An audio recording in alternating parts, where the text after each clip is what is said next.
Welcome to the American Made and Paid Show, the home of free speech and independent thought. The big story is freedom of speech is really in trouble. The far left knows that at any time they can call for a sponsor boycott of anyone they despise. It is right here, right now, where you'll get your weekly dose of unfiltered truth. It's non-negotiable.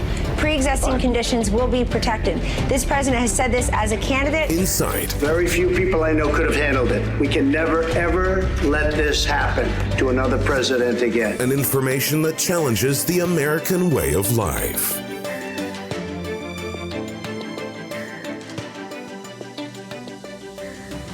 Welcome, everybody, to the American Made and Paid Show, episode 101.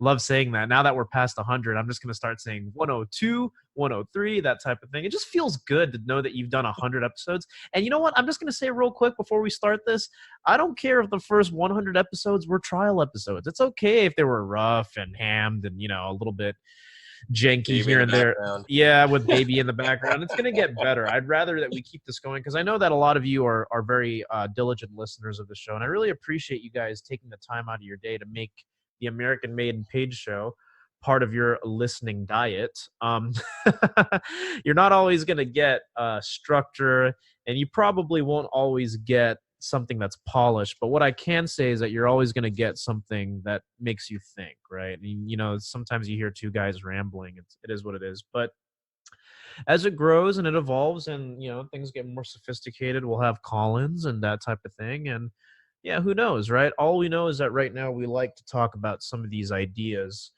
Christian, conservative, Republican, or otherwise, and all the things in between. You know, one thing that we'll dive into more so is more of the relational aspects. I know people like hearing that, men, women, relationships, that type of thing, how to make money, you know, all that.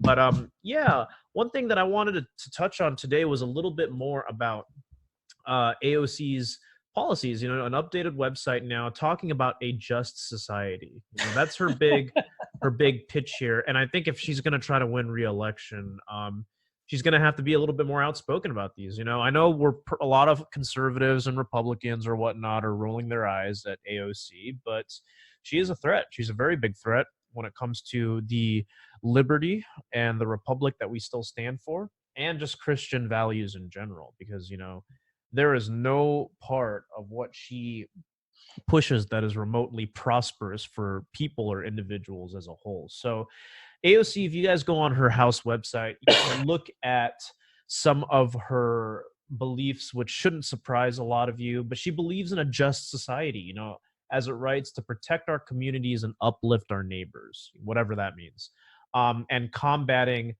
you know, the greatest threat in the country, which she claims is economic inequality. We can touch on that, and we've talked about economic inequality many times on the show. But yeah, Professor Dreg, from what you've seen with AOC and some of these new bills of legislation that she wants to introduce, I mean, what are certain things that you want to touch on from the community standpoint, the economy standpoint? Well, this is a very, very easy bill to understand with a lot of complex ideas if you have no idea of the Bible. Mm-hmm. It really is, because let me just start off by saying AOC honestly believes she is her own God. That's why she does what she does here. But it's real simple. These bills, especially, you know, coming from a understanding of Christianity. Mm-hmm. But enough with that, with the Christianity stuff, and let's just get down to the nitty gritty of the things she's talking about. So there are 6 major things that she's talking about with this just society plan. And basically, she wants to create a place to prosper, right? Right. But think about that. She's going to create a just society with a place to prosper. That's what she's trying to do. That's her whole idea. Mm-hmm. And it goes back to what I was saying. She honestly thinks she's God. We already have that. Right. So, but she's going to rename it a just society. Mm-hmm. So anyway, so she's broken it down to 6 major things. The first one would be the Recognizing Poverty Act. Mm-hmm. And then the next one would be the Embrace Act. Literally, that's what it says on the thing. I don't know if you're... Yeah, I'm looking at it right now, the Embrace Act. Yeah. And so the third thing would be the Uplift Workers Act. And then the Place to Prosper Act. The Mercy in Reentry Act. I like that. I like that one. The Mercy in Reentry Act. Think about now, there's a mercy aspect to this bill. It's funny. And anyway, the Guarantees the Economic and Social and Cultural Rights for All Act, which is really crazy. So anyway, the bill itself is so if you look at it, the bill, there is no number to it. It's just HR to create an equitable and stable rental housing market and for other purposes. Introduced the following bill, which was referred to as committee on, but there's no name for it. Short title. The act may be cited as a Just Society, a Place to Prosper Act in 2019. So right off the bat, right away, it's literally the 6th line. It's in bold. Obligations of landlords. Mm-hmm. So basically, what she's doing, when you read something like, "Oh, this is the Recognizing Poverty Act," you would think it has something to do with recognizing people who are poor. But if you read the actual bill itself, right away, she's attacking landlords and people who own property. Mm-hmm. So, when you go back to the bill,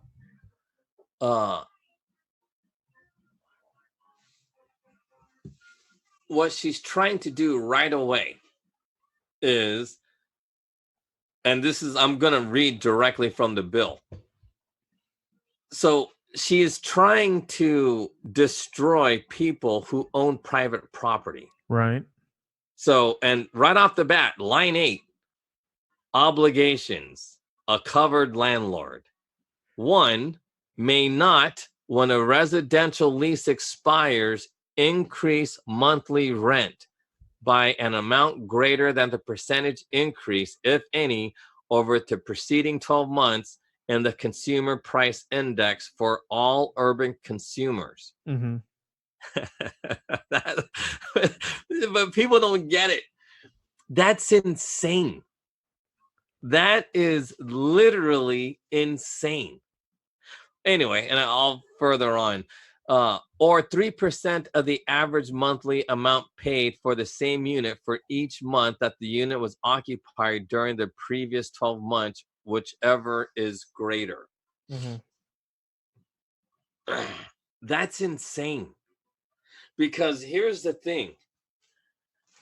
Property taxes may increase by more than the Consumer Price Index. It happens all the time. Right. Why? Because every year there's always some kind of bond or measure to increase property taxes to cover expenses for schools. Mm-hmm. Like here locally in the Bay Area, about 13 different colleges ask for property increases so they can build buildings or improve their chemistry department, whatever. And every year the voters vote for it and there's an increase. So when property taxes are increased, it makes sense to raise the rent. Why? Because you don't want to be losing money on rental property. You don't go into business of owning homes and renting them out to lose money. Yeah. But, right, I mean, I'm not kidding you. We are still on page 1 of the bill. Half of that page is, 116 Congress, first session, HR. It's all in bold. That's half the page. Mm-hmm. We're still on the first page, which is, pretty standard. Sure. And it attacks the landlords immediately.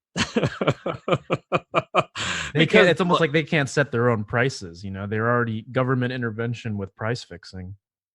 Well, the thing is, the whole thing is about housing programs and landlords and rent control. Oh God. And one of the most dangerous things about this is that I like this one: funding for access to counsel. It doesn't say lawyers. Counsel can mean anybody. Right. Some kind of consultant that's gonna, some uneducated dude that just walked out of prison. But seriously, they call this jailhouse lawyering. Because when you're in jail, a lot of these people read law books to try to understand why they're in jail and why is it legal. So when a lot of these people get out of prison, which is admirable, but it's still ineffective, they try to represent people like if they really know, but all they really know is their own experiences. But anyway, so I like this one: funding for access to counsel grant program. The Secretary of Housing and Urban Development, which is HUD, is authorized to make grants to state and local governments to establish a right to counsel for tenants in eviction proceedings. Application. The chief executive officer of a state or unit of local government seeking a grant under this section shall submit an application to the Secretary of HUD at such time in such manner and containing such information as the Secretary may reasonably require, including an assurance that the funds will be used in accordance with subsection C. Uses of funds. A state or unit of local government receiving a grant under this section shall use not less than 85% of such funds to provide counsel for tenants in eviction proceedings. So what does that mean? Appropriations. Hold on. There is authorization to appropriate $6.5 billion for each fiscal year through 2021 through 2030 to carry out this section. $6.5 billion per year. Yeah. And you guys think that my restitution plan for $250 for every black person or African American of at least 25%, and maybe even less, anybody who's African American, $250 one-time deal, reparations would end stupid programs like $6.5 billion a year to provide legal help for evictions. Are you kidding me? That's insane. So I think your question, I don't want to assume what your question was, so go ahead and ask your question so I can answer it. Can you break that down for the listeners, what all this means for people who... Yes. Okay, so basically what this is like this. On the streets, everybody knows, especially in California, you don't need to pay your rent in order to stay in a unit. You don't need a lease. All you have to do is stay in somebody's apartment, because let's say like with you in your situation, you're going to be moving soon, right? So if you were back in Oakland, because this happens in Oakland all the time, so you're going to crash with your friend, correct? Right. So as long as you stay there for more than 30 days, your name does not have to be on the lease. And as long as you're staying there, helping your roommate pay his rent, you have every legal right. Your roommate can leave, and guess what? You don't have to. Why? Because you've been staying there for more than 30 days. Okay. And if you've been staying there for more than 30 days, you have a legal right in Oakland, because this is only in the Bay Area. I'm not too sure about LA, but I'm pretty sure LA has the same rules. But in the Bay Area, if you are some kind of squatter, like you would be squatting in your boy's apartment for 30 days, and if you've done it for 30 consecutive days and nobody says anything to you about leaving, you now have a legal right to stay there. And the landlord has to follow all the eviction proceedings as if your name is on the lease. Right. And that makes it very hard to evict somebody. Why? Because what if you can't afford to live there? Right. So what if you're only paying $300, but the rent's $3,500? So if you've only been paying $35 a month, Guess what? The judge says, you know what? You should have done a better job checking to make sure that Mr. Zach here could afford that rent. Why would you let him stay there? Well, I didn't. And the landlord naturally will say, I didn't let him stay there. The guy on the lease did. Right. And I had no recourse. But because you've been there, and usually squatters do this for more than 30 days, but the way the law is written, anything over 30 days, you have all eviction rights. So this reminds me of a particular event where somebody got a lot of, this is a segue with renting and leasing, got in a lot of trouble for this, or at least the liability. Remember back in Oakland, because you live in the Bay Area, when that ghost ship fire happened? Yeah. The warehouse. Yeah. No, it was really tragic because I knew people who died in that fire. Oh, crap. That sucks. Yeah. But here's the thing.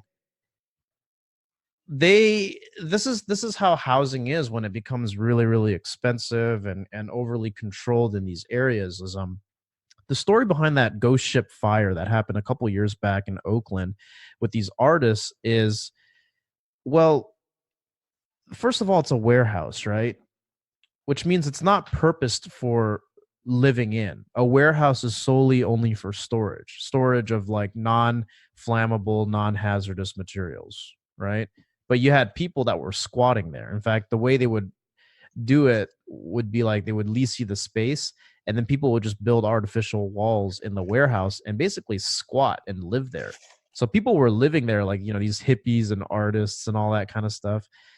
And it's interesting because the person in trouble is not the person who leased it to whoever owns the building. It's to the subleasers, because it's the issue with, well, I'm leasing you this for storage space, but then you're subleasing it to all these like folks who are just squatting there and living there. And that kind of thing happens too. Well, yeah. Well, so with the ghost ship, which is very interesting, the two guys where the lease was under, one was found not guilty for any criminal wrongdoings, but the building owner is still facing criminal charges, which is insane. So you know what I mean? Not even his fault. It's like, well, yeah, but it's a lady. It's some Chinese lady owns it. Oh man. So, but you know what I mean? She had nothing to do with it.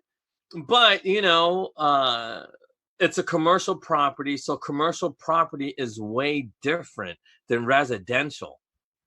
But those people turned a commercial lease into a residential lease. But then it was a mixed use, I guess, is more proper. But you know what I'm saying? The ghost ship fire thing, that's why I was laughing, because it's a joke how they're going about it. Mm-hmm. These people aren't even found guilty of criminal matters because it's obvious that these two dudes are doing this on purpose. They're breaking the law on purpose. People died. People you knew died. That's criminal. Mm-hmm. But, because it's the Bay Area and progressive people run everything and everybody has progressive belief, they honestly think it's okay to kill and it's not a big deal. But it is a big deal. Mm-hmm. It's the biggest deal ever because why?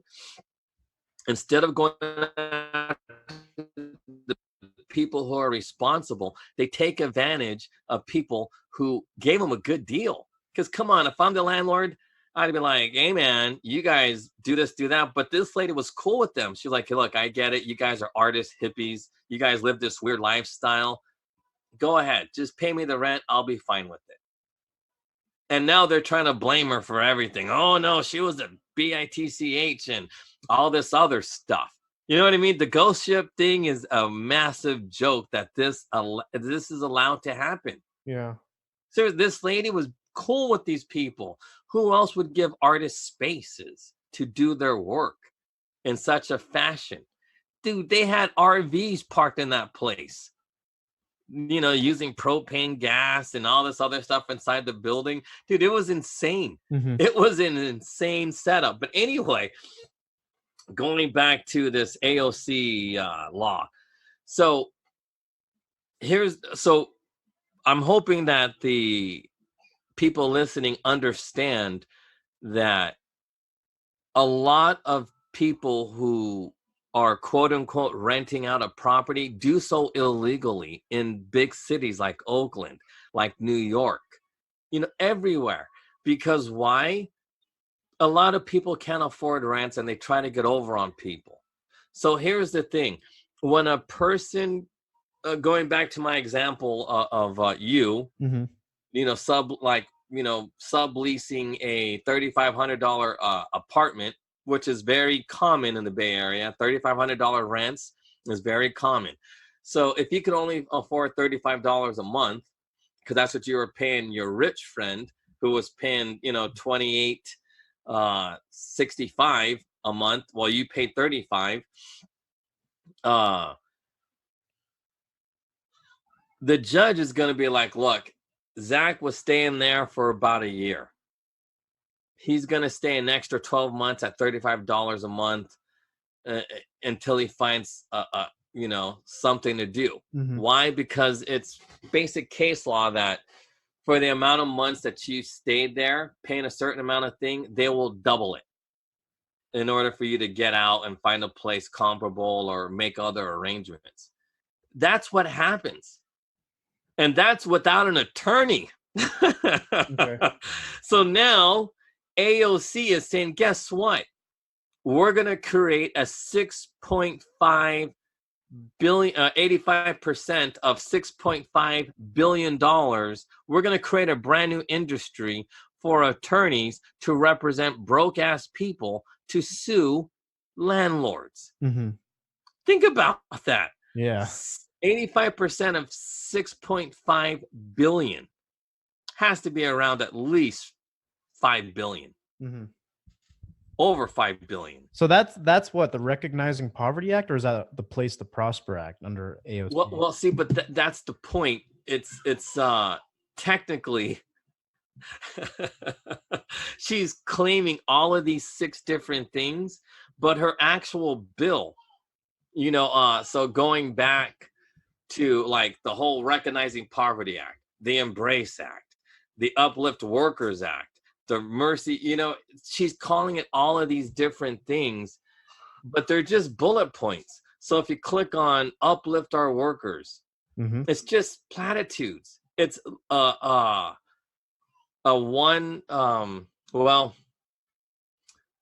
me correct myself. So that bill, the Recognizing Poverty Act, this is actually kind of confusing. Well, hold on. Keep chatting about it. I'll be right back, but keep chatting. Yeah, I believe the Recognizing of Poverty Act, download. Yeah, I'm going to. Yeah. So anyway, the Real Poverty Act. So the Justice Society, what I'm reading from, is considered to be called the this is a Just Society, a Place to Prosper Act. And this was the section of obligations of landlords. So when I go to the other one, the Recognizing of Real Poverty Act, it goes back to the same thing. It goes a development of poverty line. Yeah, this is real confusing because of how she uses her the way she uses her wording. It's very, very confusing. But I mean, this is pure trickery, which is so insane. But so now going back to, I'm going to read now from a Just Society, Recognizing Real Poverty Act. The assessment would come from this: the Secretary of Health and Human Services, which again would be eliminated if they just paid restitution,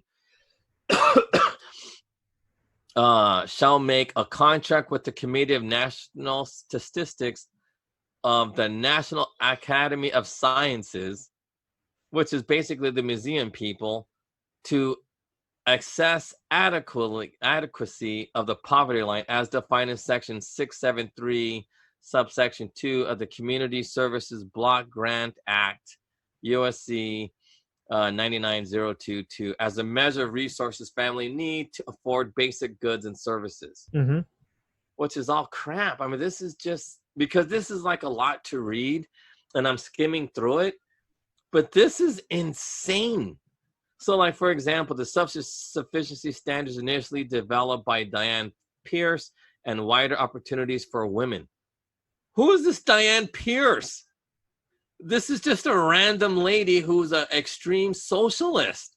Like, this is insane. Like, this is insane. Which one are you looking at? Place to Prosper or what? Well, this comes from the Just Society Recognizing Real Poverty Act. Oh, okay. So because each one of these. Well, so here's the thing, right? We don't have to go into the nitty gritty, but just look at the overall what it's saying. You know, it's talking about how productivity has risen and people are working and all that, but because of that, the federal poverty line has not been adjusted, which causes millions of Americans to experience poverty into social safety programs. The solution here is to eliminate social safety programs. She's giving you the solution just by listing it. You know, and it's like re-education and taxation, all of those things that could be going towards really creating infrastructure for people to work within is going to be an important thing, you know? And the thing is, how do we define poverty too? Because poverty could come from poor decision making, not because there's a lack of jobs. And the idea is, it's like when you adjust the federal poverty line, what that means is you increase the taxes or you increase the minimum wages in those areas, which actually means more people are going to be out of work. See, that's the irony of it. You don't even have to read the ins and outs of it. It's like if you want the Bureau of Labor Statistics and the Department of Health and Human Services to get involved, to take into account for geographic costs and all that. But remember, you got to remember the. And this comes from Thomas Sowell. I like to call him Thomas Sowell. But anyway, we will never get rid of poverty. Never. Well, Thomas Sowell didn't say that. I'm saying that. But this is what Thomas Sowell said. He goes, in our society and in every society, there will be an upper 20% and there will be a bottom 20%. That's how it works. There will always be a bottom 10% or a top 10%. That's how math works. There will always be a top 1% and a bottom 1%. We will never get rid of that. And it will always be that way. The thing is, the bottom 1%, who knows, right, may be able to live, right? It's just that you're the bottom 1%. Now, should we have people on the streets and all that? Of course not. But think about if everybody were wealthier, right? You could still be at the bottom 1% and still be better than the rest of the world. Like, quite literally. Well, that's what happens now. The poorest people in this country, even the people on the streets living in tents, are still living better than 80% of the rest of the population on the planet. That's a guarantee. How many people that are homeless in India or homeless in Mexico can enjoy safely using heroin and crack and get medical care and psychological treatment and massages and puppies for what are those dogs that are called? They're called therapy dogs. Yeah. How many people addicted to drugs can get therapy dogs? Seriously, in San Francisco, you see all these therapy dogs running around with homeless people. Right. Enjoying the smells of marijuana. You know what I mean? That's insane. The poorest people in our society still live better than 80% of the rest of the population on the planet. That's how crazy it is for the poor people here. But here's the thing. Here's the real question. Whose responsibility is it to take care of the quote unquote people living in poverty, the lowest 20% economically in this country? Is it the government's job or is it private industry's job? And when I say private industry, I mean the church. Mm-hmm. I believe it is the responsibility of the churches, the people who are tax exempt, to take care of our poor people. Why? Because nowhere does it say in the Constitution that it's the government's job to take care of the poor people. The only thing the Constitution guarantees is the right to natural law. Right. We have the right to that, which is God's law. That's nature's law is God's law. We have the right to that. And that means the poor. So the poor should look to nature's law to handle their poverty. And that's why you have churches, orphanages ran by Christian people or Muslims or whoever. But if you're smart, you'd go to a Christian orphanage and not a Muslim one. You know what I mean? But that said, that is the job, not of the government, but of the people. And the government is not the people. It's not. This government is not the people, never has been. And everybody knows that the reason why it was founded this way is because the government has tendencies to become a king. And that's why we don't allow for that. But this bill, and we broke down the other one, the one that's representing the Just Place, a Place to Prosper Act. Yeah. Seriously, a place to prosper literally is to give lawyers $5 billion a year to take broke ass people who love to scam the system. You know, my boy Chop, he's black. And he got ripped off by a couple of people who, because he rented out to HUD, because this is what a lot of blacks will do this. They're like, well, I get it.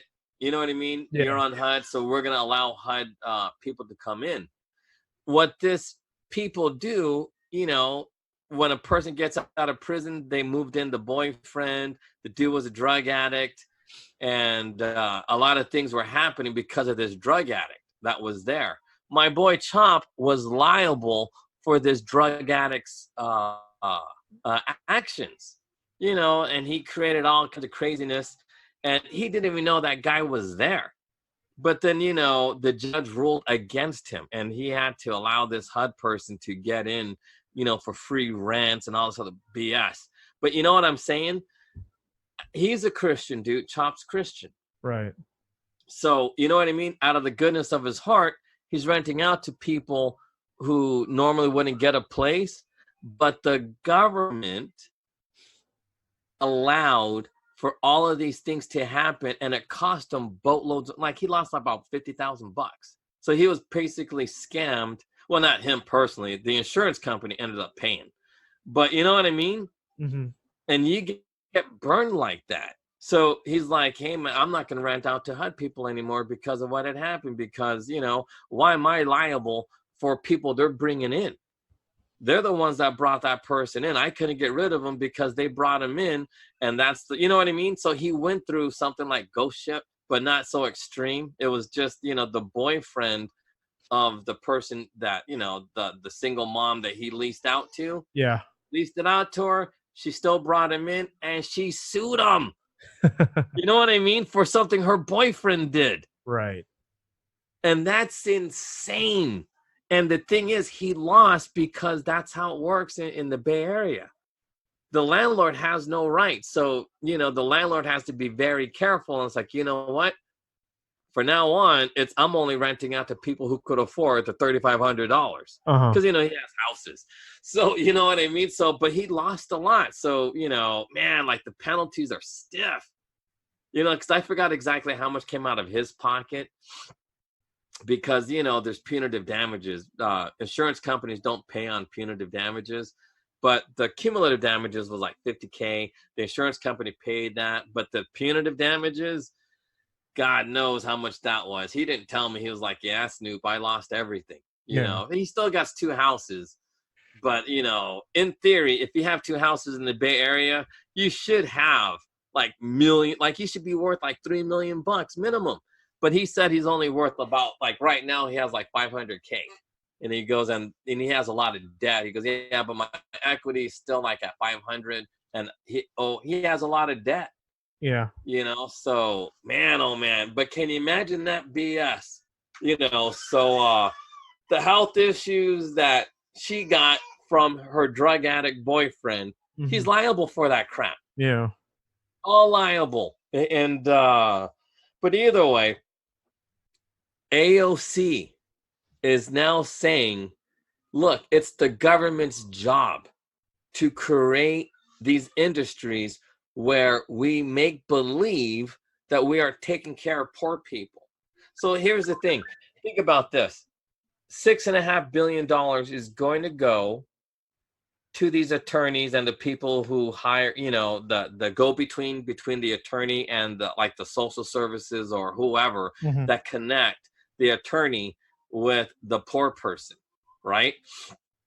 So how does that solve poverty? Seriously. Yeah. It's going to make the attorneys rich, but what happens to these people? Let's say they beat eviction. They're still broke. They're still not paying the rent.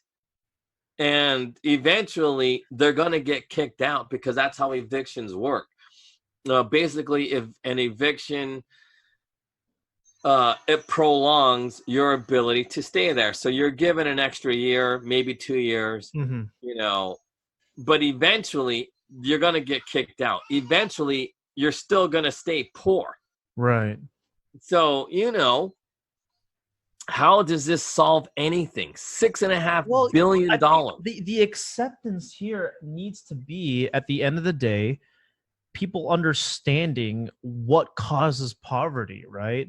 And I think legislation and just throwing more social services at people, we've shown that that's not always the best thing. As a matter of fact, it creates a greater disparity because it actually incentivizes people to work less, right? It creates more division in the family, and it creates more of a dependency on government, which, I mean, let's just be real here. That's what they want. That's what they want. Yeah, exactly. So that's all I'm saying is, I know we can go in circles, but really it's the same thing over and over again. Because here's the deal.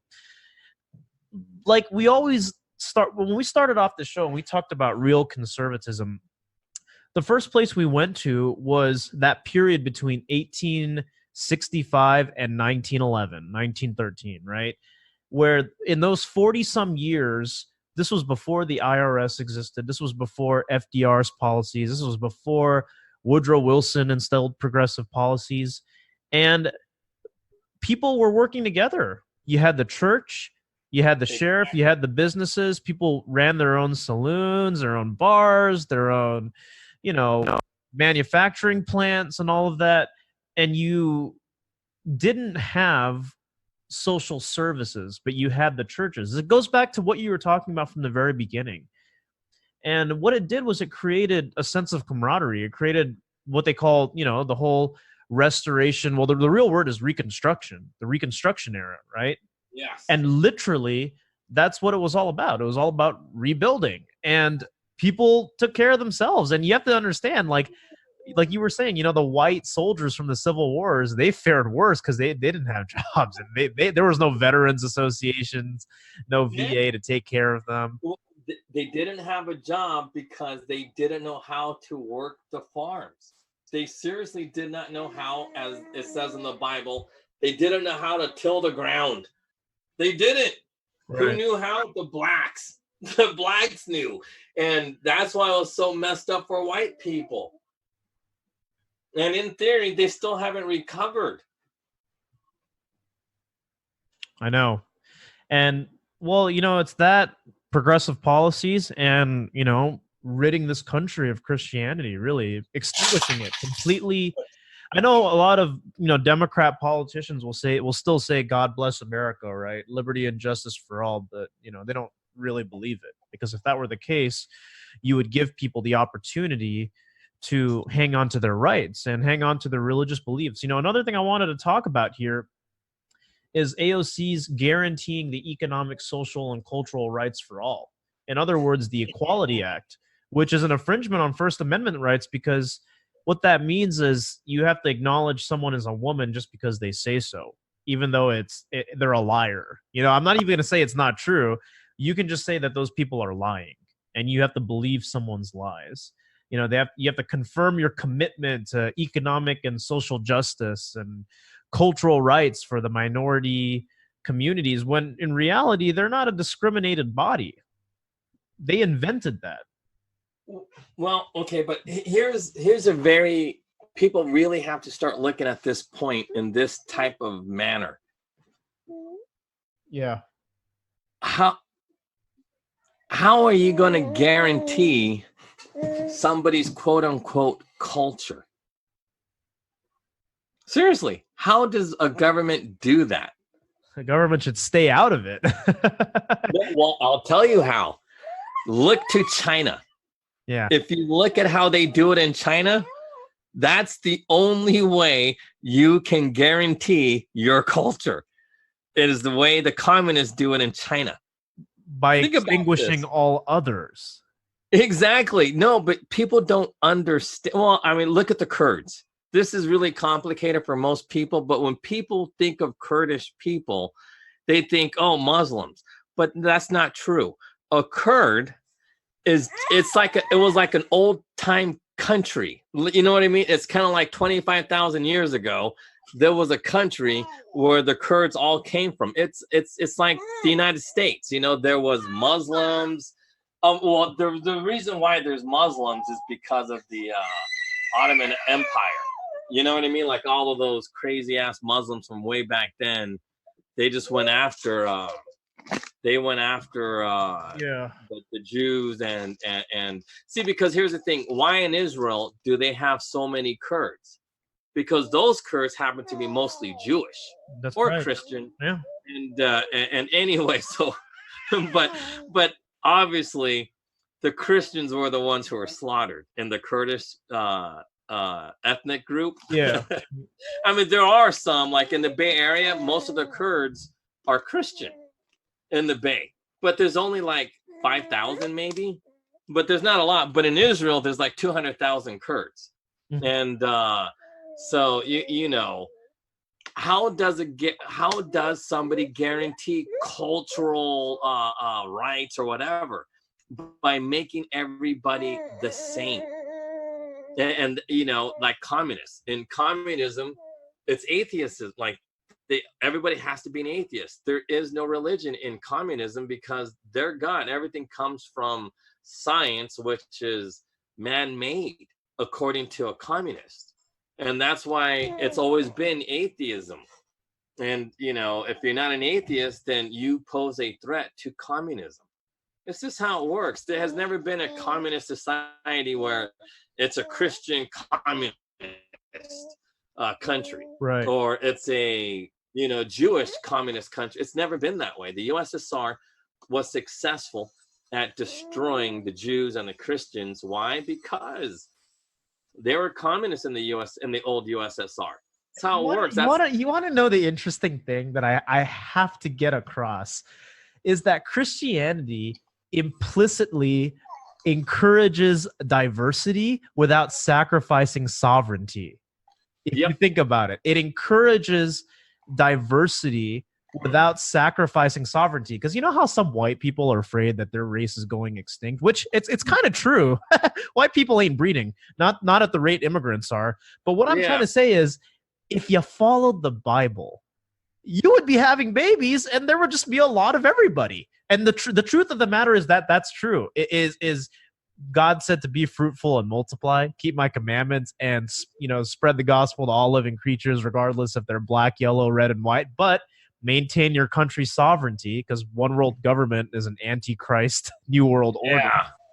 You got Tower of Babel. So it's funny how Jesus never had to say, oh, we are pro-culture and pro-diversity. It's like, dude, we don't care if you're black or whatnot. It's just believe in Christ. So it is diversity while preserving the body of Christ with everybody, right? For believers, as well as sovereignty. You keep your individuality because they're God-given rights. You make the decision.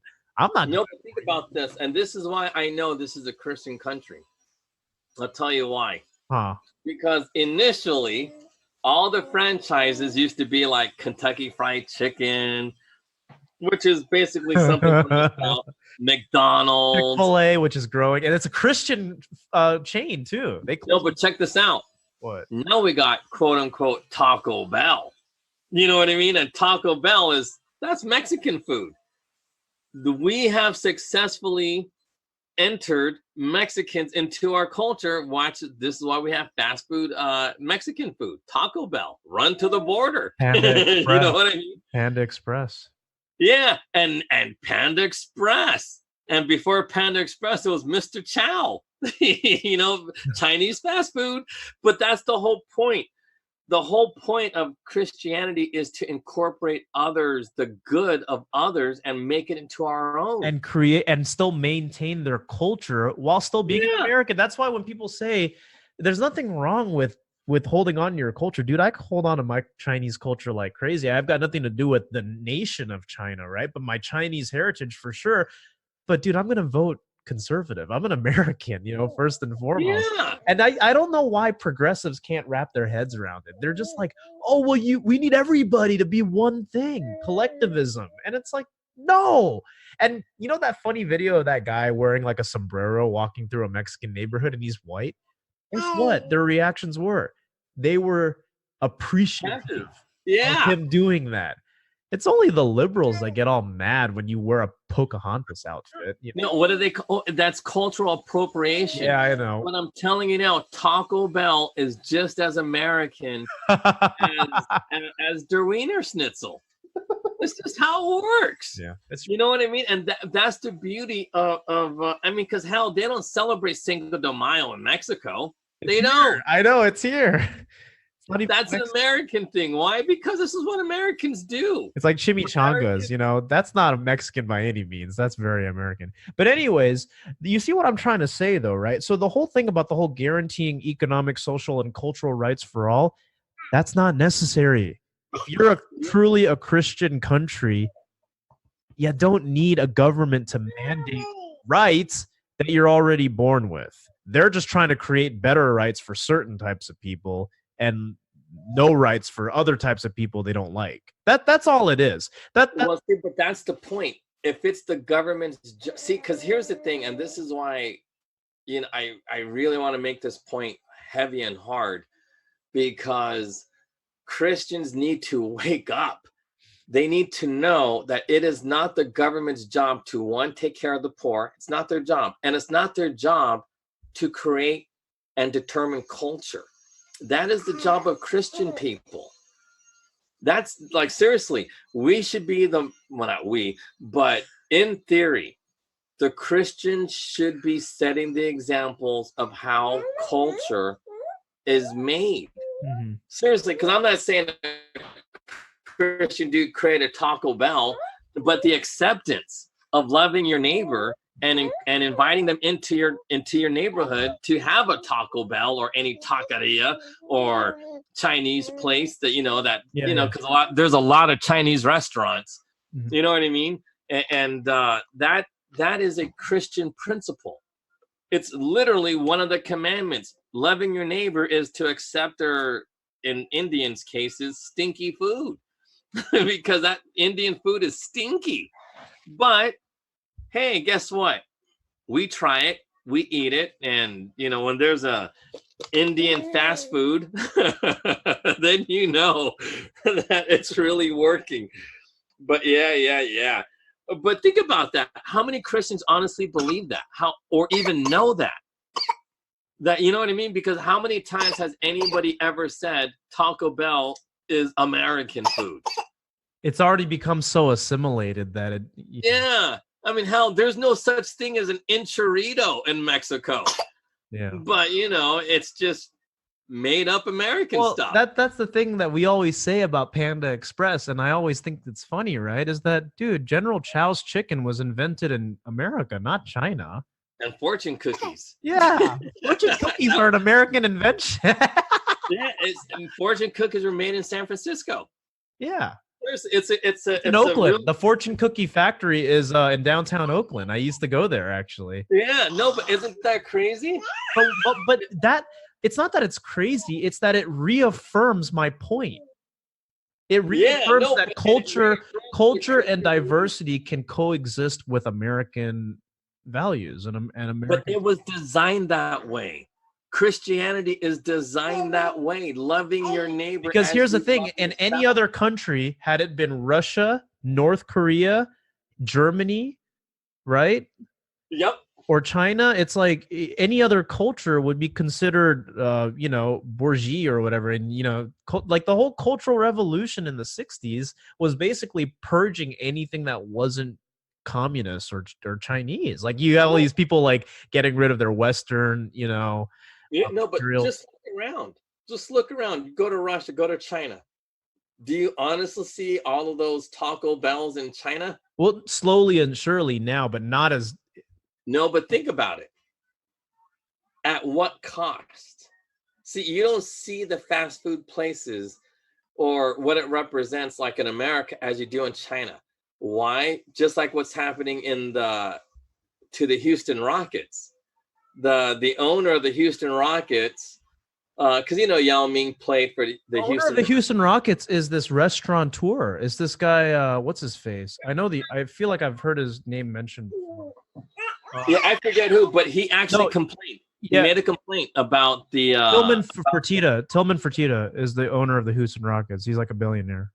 Yeah, so that guy made because in China, the Houston Rockets are the biggest team in China. Why? Because of Yao Ming. Yeah. And so the guy complained and he goes, "Hey, look, I'm supporting the people who want democracy, right?" So now China has done a full-on assault on the Houston Rockets. Now they lost all access to China television, the China basketball and everything else because, the deal, they have a $4 billion deal with China. Yeah. And so the, China NBA is worth $4 billion.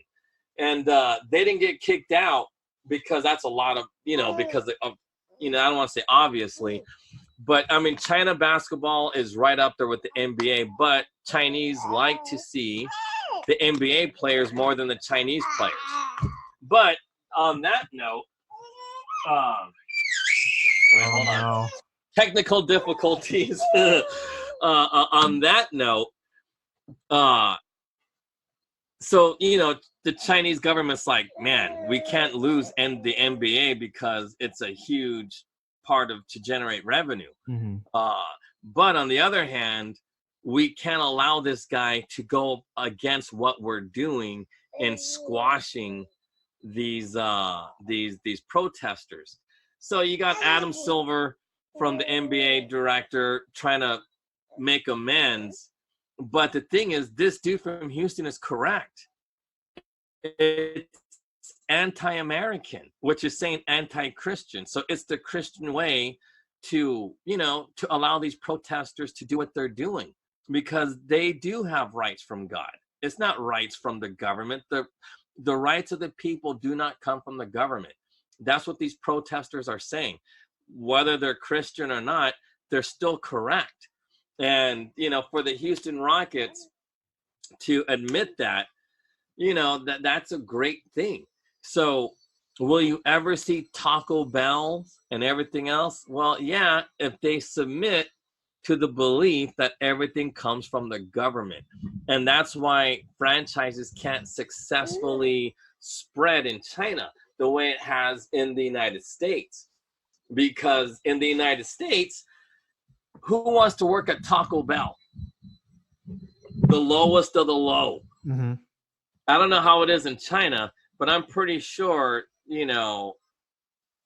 it's more of a status symbol to be able to afford, crazy ass foods like at Taco Bell and McDonald's. When the first McDonald's opened up in Beijing, I think in the 80s, people were traveling all over China just to go there and they would save the wrappers. Yeah. So you know what I mean? Yeah. So it was a novelty type thing. But, I think that's kind of just to kind of piece it back to AOC's policies here. All of these things serve to make things more complicated when in reality we need to be reducing. It's like if we want to just even take it back to climate change, AOC, stop flying, stop wasting, stop doing all of this and stop fabricating these myths and creating more expensive faux solutions for people because they're not solutions. They're just ways you can, maintain your polls and stay in office. Like nobody really, It's funny because a listener of ours emailed in, was like, "Oh yeah, so this is a chemistry guy, and carbon dioxide doesn't make the atmosphere hotter." And yeah, it's just all climate lobbying, and that's the biggest thing that she runs on. That is the biggest aspect. But we do have to wrap this up. So do you have any final thoughts about AOC? I like that guy, the chemist, back to what we were saying, because it's the truth. It's dry ice. It really is. It's so, you know what I mean? It's a stupid notion. But anyway, so going back to the thing, but I really want people to understand that they are creating industries to keep people poor and the quote unquote rich unnaturally. It really is. Like, this is one of the biggest assaults on Christian faith that you'll ever see, because why? This reinforces the whole what's that, God, you told me what it was called yesterday, but when it's works based. But that's what it is. It's reinforcing the whole idea of work based salvation. Faith. Yeah, it's a faith. Yeah, salvation, seriously, because it's not based on your works. It's based on having faith. You get to heaven having faith. If you're poor, that's just how it works. And if that's your lot in life and you're always going to be poor, that should have no bearing on your faith. But the way these guys create these industries, to do this whole works-based, oh yeah, I'm going to pray and have faith. And guess what? Who comes knocking? Some grant, to work around these laws that are immoral. These laws are immoral law. I mean, I know we're beating a dead horse, but no, it's true. Yeah. Well, no, because because I can go on for like another hour, because I feel like it requires a lot of breakdown, like how this is an immoral law and how it's an assault on Christianity. But and then plus with the baby, talking in the background. Let's talk about it tomorrow. Let's wrap that up there. And my final thought is that it's just, none of this stuff is necessary. And, we should touch on this a little bit further. There's some other things that I do want to get into, regarding. Yeah, well, but also, too, remember, this also really adds to why we need reparations. We have to end all social services. We do. Look, are Black people owed for all the theft? Yeah. Just pay them back, and that'd be that, and end all of this madness. Think about it. $6.5 billion just allocated for attorneys. Come on. I mean, honestly, I'm going to tell the councils, hey, man, we should get into this. Because, look, I know without a doubt, we could easily make $1 million a year doing this, the whole eviction stuff. So that's $2 million out of the $6.5 billion. But either way. Yeah, well, I got to roll, though, but this was good. Thank you guys for tuning in to the American Made and Paid Show. Leave us an iTunes review if you haven't done so already, and we'll see all you guys soon.